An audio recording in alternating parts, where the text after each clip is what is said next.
We're going to do something a little different today on the Fierce Marriage Podcast. We're going to process through in real time. So often, when we are thinking of content to share with you guys and things that might be helpful, relevant to current events, to life, to maybe what God's doing in our lives, we spend hours beforehand processing through and writing our outlines, writing our rundowns, as we call them. And you know what? So many times I've just wished that we could hit record on the processing side because it helps my heart so much to just think through, okay, what are the right questions to be asking? What does Scripture say? What weight should it bear on our hearts in these areas? And today the question we're going to process through is a husband entitled to, or should he request/demand, however you want to phrase that, sex after a nice date? Demand is a bad word. It's important how you phrase it. So you can't just say however you want to phrase it, because for the sake of the conversation, we have to phrase it the way that we are talking about it. That's part of how we process through, is how are we going to phrase it in a way that's not going to distract from the topic at hand, and because people on the internet go off the rails pretty quick if you just use the wrong word and you get the wrong tone across. So here we are. We're going to process through that. We'll see you on the other side.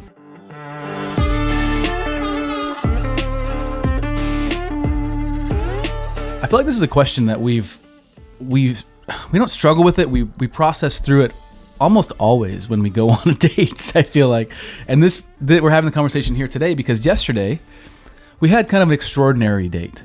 Yeah, we do it. Well, we've tried to do it once a year, but then, of course, COVID happened, so things kind of shut down, and we were not able to do what we did, which we'll tell you about in a minute. But yeah, we try to spend, once a quarter, once or twice a year, we do something that's more than just going out to lunch or an all-day thing that's not involving work or anything. Although technically, we did do some work on this trip. Yeah. We're using it right now. Conversation. Tax write-off.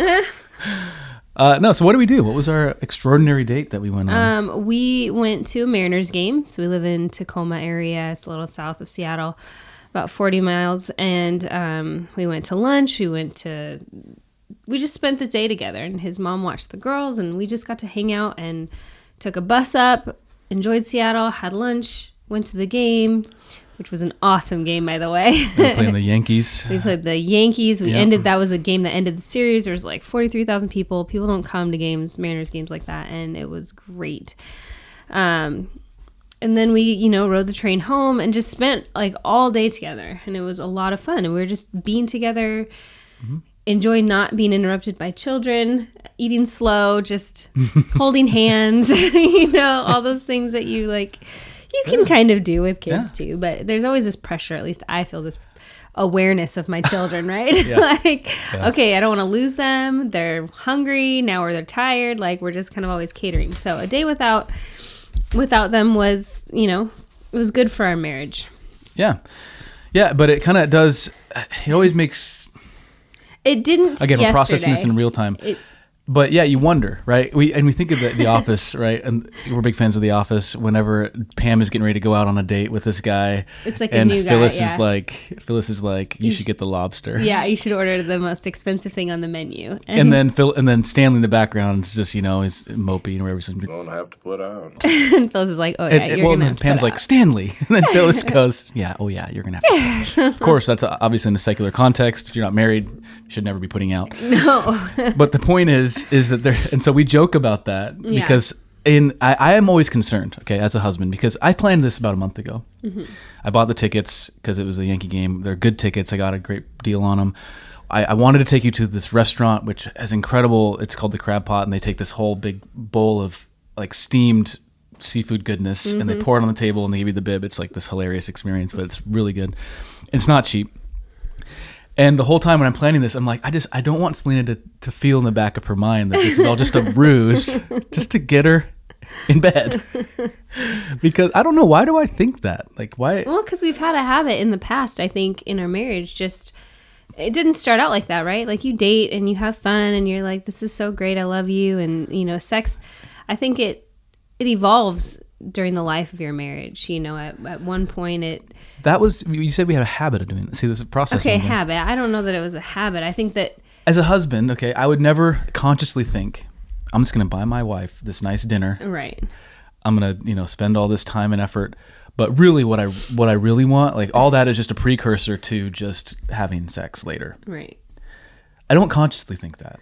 And although... And is it wrong to desire that? And that's the question, because although I don't think it's wrong for a husband to want his wife sexually. Right. In those moments especially. I'm not thinking, okay, she ordered the lobsters, so now she's really stuck. Now she has really... That's not what I'm thinking, and it's not like this degree of like, okay, well, I spent $200, therefore... No, but there's this expectation, I think, and it's hard not to expect. And this is the question, is that expectation wrong? Right. No. I mean... What do you think?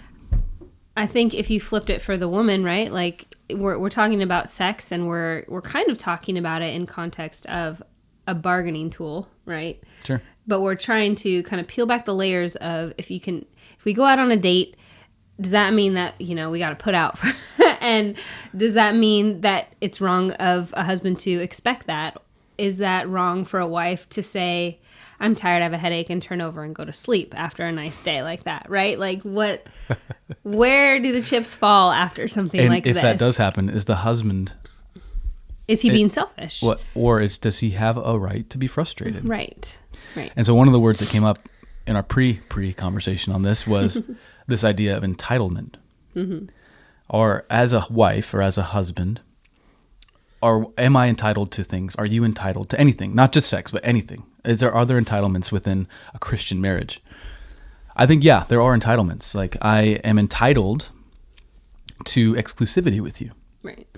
Meaning that you are not allowed to go and, share your intimacy with anyone else. Neither of us are allowed to do that. Exactly. So, yeah, and that's an entitlement that I think is good and right and true and healthy. Right. An entitlement, I think, Paul talks about this in 1 Corinthians, I think, 7. So start in verse 1. It says, now concerning the matters above which he wrote, quote, so this is them, they had written this to him, it is good for a man not to have sexual relations with a woman. That's kind of a Platonic view. We saw a lot of this early Gnosticism, this idea that anything that's of the flesh is inherently evil. That was the belief, yeah. That was the belief, and there's this deeper kind of spiritual richness that needs to be pursued, and you can reject things that are of the flesh. And that was in and of itself holy. That's not a scriptural thing. We are people that have bodies, we have spirits, we have minds. We're holistic in that way. Mm-hmm. So Paul is debunking this, and he says, you wrote that it is good for man to not have sexual relations with a woman. And then Paul starts, he says, but because of the temptation of sexual immorality, each man should have his own wife and each woman her own husband. Again, the exclusivity right there. Mm-hmm. The husband should give to his wife her conjugal rights. Conjugal means sexual rights. Yeah. And likewise, the wife to her husband. For the wife does not have authority over her own body, but the husband does. Say that out loud in today's culture, and you're not going to get... just did. But the husband, I didn't say it, Paul said it. Likewise, the husband does not have authority over his own body, but the wife does. That sounds an awful lot like entitlement. And here's the imperative here. Do not deprive one another, except perhaps by agreement for a limited time, that you may devote yourselves to prayer, but then come together again, so that Satan may not tempt you because of your lack of self-control. Okay, so a lot is happening there, but basically saying you have given yourself over. Right. In this marriage covenant, you are entitled to my body. Mm-hmm. I'm entitled to your body. Mm-hmm. And I am not allowed to withhold from you. Like, think about that. And you're not allowed to withhold from me. We can already see where this is going. This could go wrong, right? Because there's this, it almost feels like a holy, like, exclusivity, entitlement. We're married, so these are the rights and privileges that we get to have. However, it becomes diluted with sin when we start exercising the authority outside, I think, of those bounds for selfish reasons, for selfish gain, in order to abuse the other spouse or to assert some sort of unholy, ungodly type of dominance. Or power, or just control. Yeah, that the Lord has not... I think set out for us to have. So I think Paul, the next words that he says here after the you do not own your own body type of stuff, I think it's telling. He uses the word do not deprive, or at least that's how the translators are doing it in the ESV version. Do not deprive one another. If you think about deprivation, like you deprive your kids of food, right? If you don't feed them, right? You deprive them of maybe affection, or I could deprive you of of affection. I could deprive you of conversational attention. There's a deprivation I think it has underneath it a need that is healthy and right and good and true. So Paul doesn't say, wives, you should have sex with your husband whenever he asks for it. It's not about the husband's desire. It's about the husband and wife need and the health of the need of the marriage. And he says, so that Satan may not tempt you. So he's talking about you individually. Don't deprive one another individually. Right. But also, so you as a couple will not fall into sexual temptation. Right. Because it will happen. You will be you will be sexually tempted if you're not fulfilling the sexual desires within your marriage. You're going to start looking outward. It's not a, well, I'm disciplined enough, I won't do that. No, we have a tendency, we have flesh, we have sin that is always at work within us. And this is how the Lord has set it out for us to engage in sex. So there's a real need there. And Paul makes a very specific case where he says it very specifically. If you do it for a reason and do it for a limited time. And then afterward, come back together. So I think there's it should be the exception and not the rule. Right. It's very defined. It's very clearly defined. And it's never, If intimacy is like being intimate in a marriage, I think it's definitely a red flag. If being intimate regularly is more the anomaly than the norm, this should be instructive for us. There should be regular conjugal rights being exercised by both the husband and the wife. Which, granted, there are always going to be, maybe not always, but there's always going to be nuances and complications in some cases. Right, you have to use discernment. And you have to use discernment and wisdom through that. We're not saying across the board like every husband and wife should be having sex. I'm not saying that. 3.5 times a week. If you're not, you're refusing scripture. Yeah. That's not what we're trying to say. But there is a theme though that Paul is getting at there. But let's go back to the original question. Right. What is it about this idea that a husband takes his wife out for a nice date and therefore expects her to give him sex afterward? You had said something early on that it's different, right? It's the question behind the question. So we're asking that question of, is the husband entitled to sex after a nice date? Well, entitled obviously rubs us all the wrong way. The ideal response, right, is that if we are already intimate, we're already connecting, we're already at a good foundational start, this type of question wouldn't necessarily rub you the wrong way, and it also, you would have a quick answer for it as a married couple that is engaging in their conjugal rights on a regular basis. You would say, yeah, absolutely, I want to have sex with my husband after such a nice day, because what a perfect what a wonderful way to end such a beautiful and wonderful day, right? That is something that we have to grow into. Maybe I've had to grow into as a wife, understanding that it's not just a duty, although part of it is, but it's not only that. The Lord has grown me in knowing that we've struggled with this, obviously. I think maybe we could just walk through the day, because here's what I was thinking. All right, so I wasn't thinking, all right, I'm going to get Selena on this. We took the bus from Tacoma North. It's a express bus. It's a nice bus. And we got up there and then we're walking around in the city. I'm not thinking the whole time man, I just can't wait to get home and get in bed. Okay, here's the thing. I'm not thinking that, but I'm also thinking I hope that this ends that way. To be completely honest, because I want you in that way. And I think I love you in that way. That's a healthy desire. It's when it becomes so here's the two things. It becomes distorted when that is the only objective, I think. But so I'm thinking two things. Okay. Well, really, the overall thought is I love my wife and I like spending time with her. That's the overall thought. Mm-hmm. Underneath that, I'm thinking I hope it ends with a happy ending. And then I'm thinking I hope she doesn't think it has to end with a happy ending.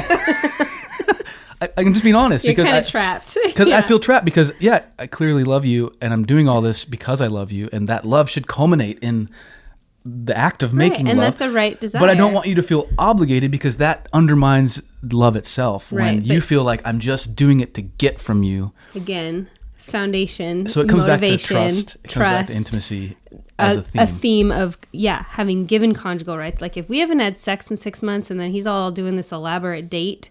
And it's out of character. And it's very out of character, then for him to kind of want that from me would feel unnatural. It would feel very selfish. It would feel like he is just, he's making his desires known, and he's just banking that all this is going to pay off. Right. You feel like I'm basically, and this is going to sound crude, but I think it's just the right word, is you're going to feel in some sense like a prostitute. Like I'm just paying a fee to have access to the merchandise. Right.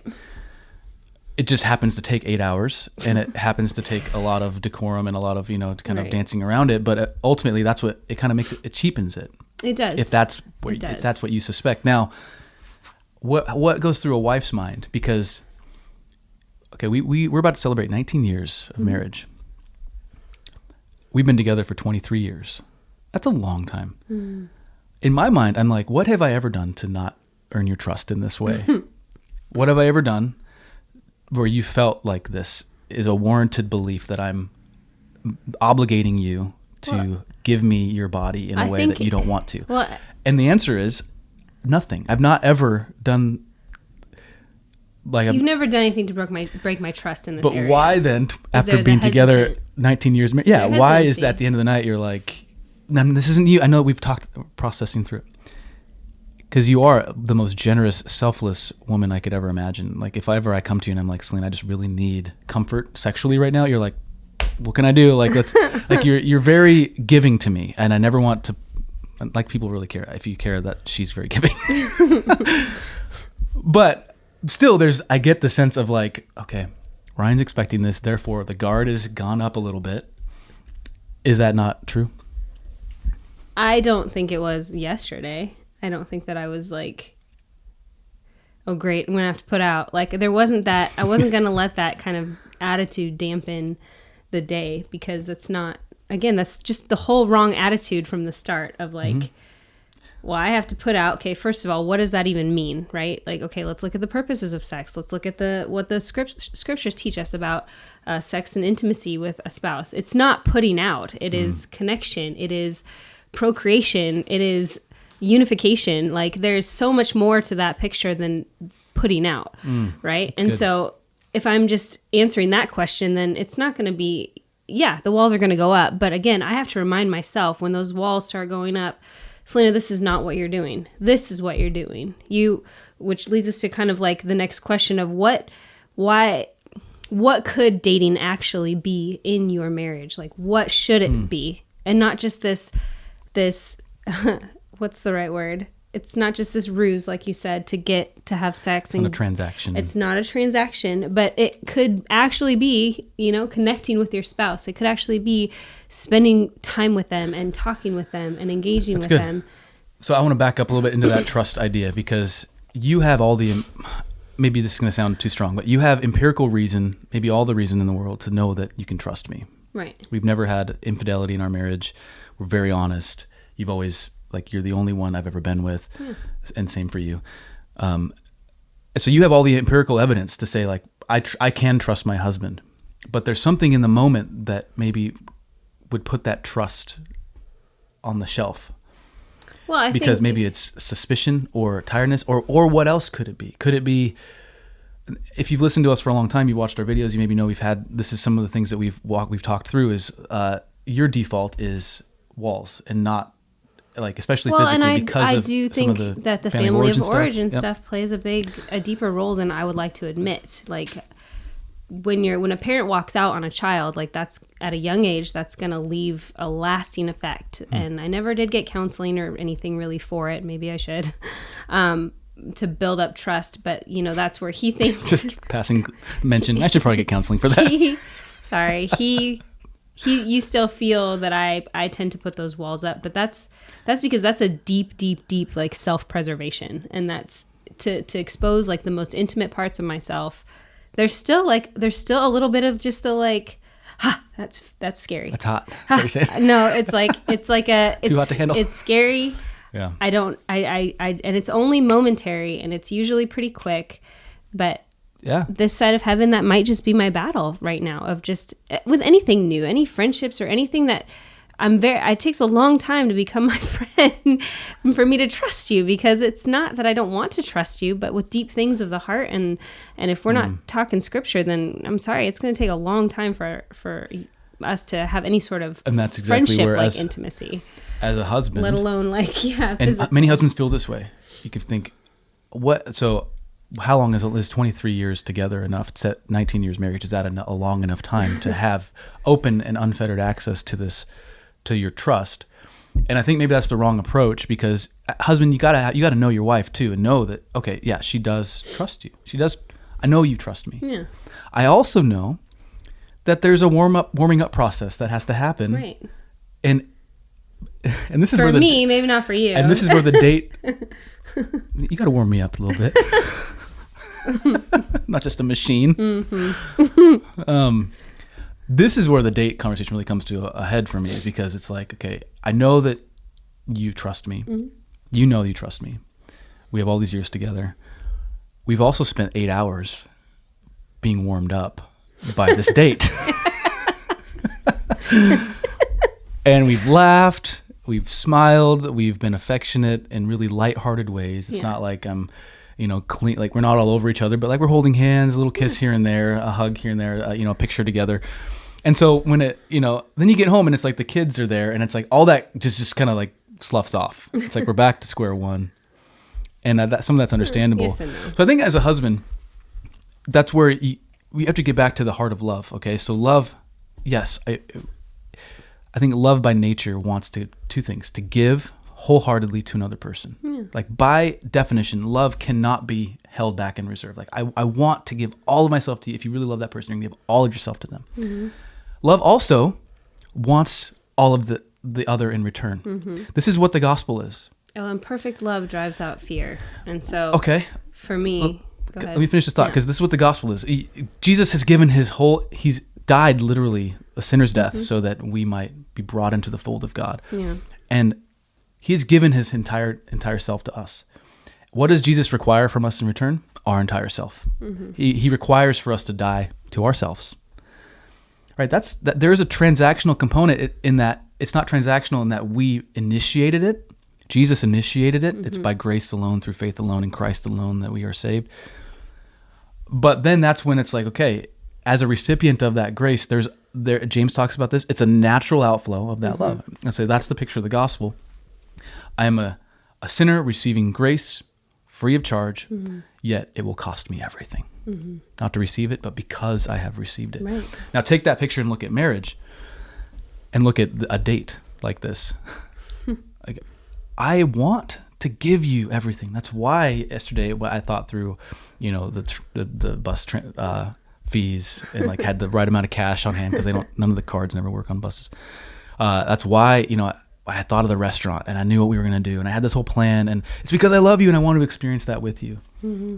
And then I think the case we're making here is it's natural then to say, I want all of you back. It's natural and good. It's natural and good. And it's not like, by the way, if for some reason we're not able to consummate this thing at the end of the night, I'm not going to I'll be frustrated, but I'm not going to be like, man, I don't love you anymore. It's going to be like, yeah, that was a little bit rough. Disappointing. I feel like it didn't kind of come to a close. Yeah.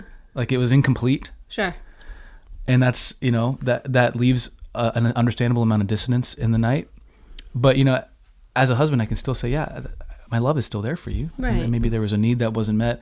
I'm not going to hold it against you. Let's talk through that. Yeah. But that's the thing. And this is why love that is generous, that goes back and forth, is so amazing, because you're looking at me saying, I know.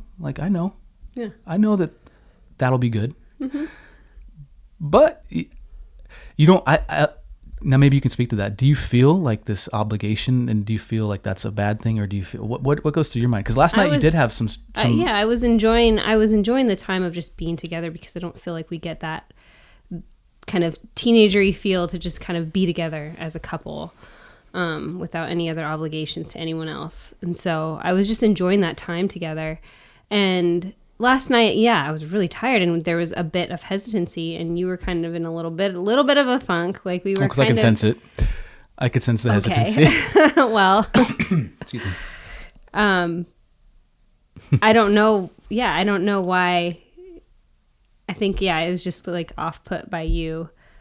I don't know. It just kind of felt like, okay, we've had this nice day together. It should kind of just be like lock and key fit and we just go. And it was like, they're just a little like, yeah. You kind of, there's a little more warming up, I think. And you know what went through my head, honestly, is I thought, okay,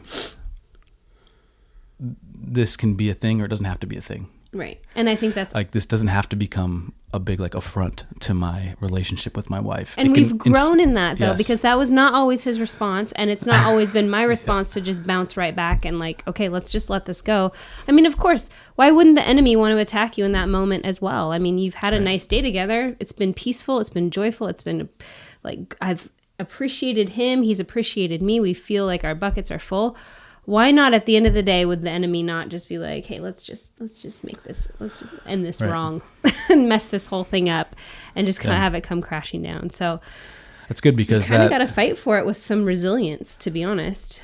And we talk about this in our book, Fierce Marriage, about how one of the purposes of sex is to be that dim reflection again of the gospel, of being fully known and still fully loved, being completely and utterly revealed and naked, literally, but still loved. And so in that moment, you're not only naked, of course, physically, but you're thinking, okay, my expectations, my emotions, my thoughts are on display here too. And I remember thinking this can be a thing or it can not be a thing. And then I just thought, and you remember what I said? I said, I don't know if you remember this, but I said, thanks for the awesome day. Or like, I had a really great time today. And I just started thinking about all the connecting that we had done all day long. See, and I think that's wonderful because that's what it should be. Like dates should be those points of reference reminding us of how we love one another and how we can be grateful for one another. And when those moments of like wanting to preserve self or wanting to hide or not give of ourselves, we can remember, right, what was given to us and remember and give back. And I think it does, if trust has been broken, it's going to take some time to kind of rebuild that trust in the motivation of your spouse, right? If me as a wife, if I've used sex as a bargaining tool to get other things that I want to purchase or other, ways of feeling like he loves me or something, then if you guys haven't walked through that, you need to talk about that because that's not the right motivation for sex, right? We need to rebuild some of that trust and we need to restart. So I guess, I don't know, just some questions to ask to end the episode of asking yourselves as a couple, if you feel like dates are like this, if you've ever felt this kind of pressure or felt trapped or felt like you got to put out to your spouse, I call it the Stanley dynamic. The Stanley dynamic. Just take a few steps back and ask yourselves, like, how did we get to this point? How did dating become this in our marriage? And could it be something different? Could it actually be us connecting and loving one another and ending it with great married sex at the end? Like, that's okay to say and that's okay to indulge in. And so absolutely, how can am I misinterpreting it as the wife or is he misinterpreting it as the husband? How are we seeing this from an actual like godly perspective of he is giving to me because he loves me and I want to give to him because I love him, not just... Also, and I'll add to that, the husband also gives of himself in intimacy as well. So it's not like, now it's time for you to pay up. Right. But instead, like, and I want to make that really clear. It's not just, I've done my part, now you do yours. It's, we've had this incredible day together. Let's finish this incredible day together. Yeah. And I want to continue giving of myself to you. And I want to continue receiving you for my own joy, my own pleasure, my own, like, and that's I think what I really want to end this on is that it is good and right and true and beautiful for husbands and wives to be together. Yes. And even at the end of a wonderful time, at the end of a date, like if there are those feelings of, oh, he's expecting this, or I have to give, or he's going to be upset, or if there's those feelings, our encouragement to you is, like you have to slough off the idea that sex is anything other than the beautiful gift that it is from God. It is not a bargaining chip. Right. It is not just a means of getting what you want from your spouse. Instead, it is something that God has given you to enjoy together. And it is good and right and true to want it, husbands.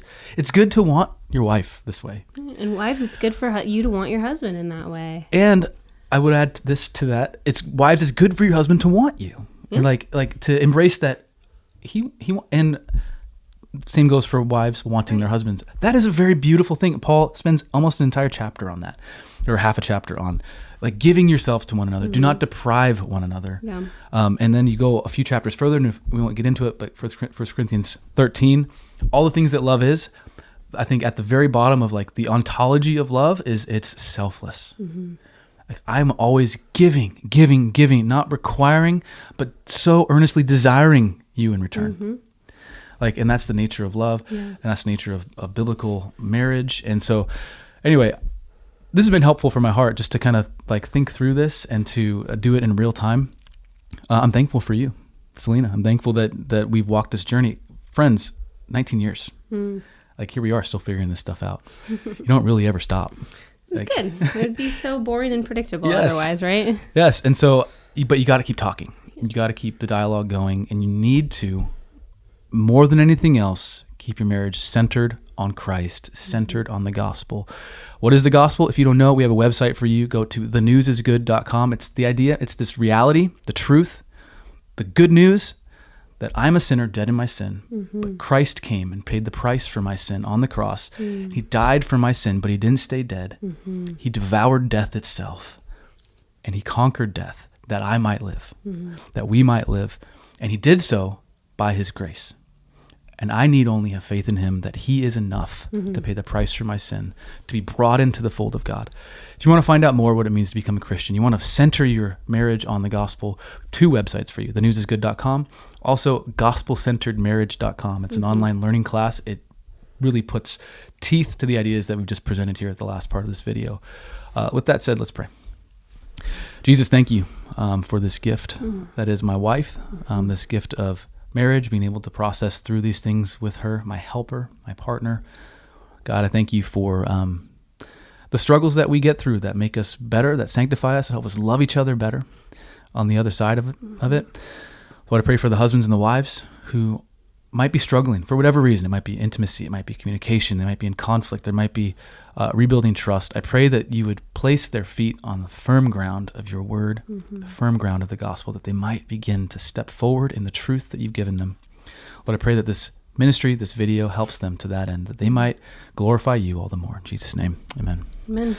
Thank you for watching. This is fun. I like processing in real time. I think we might do this more often. Are you claiming to be a verbal processor? I guess. I don't know.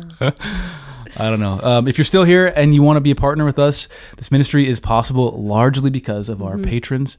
You can become a patron, become part of that tight-knit community. Go to fiercemarriage.com/partner. We just ask that you pray about it. If the Lord leads you, that you would take that step.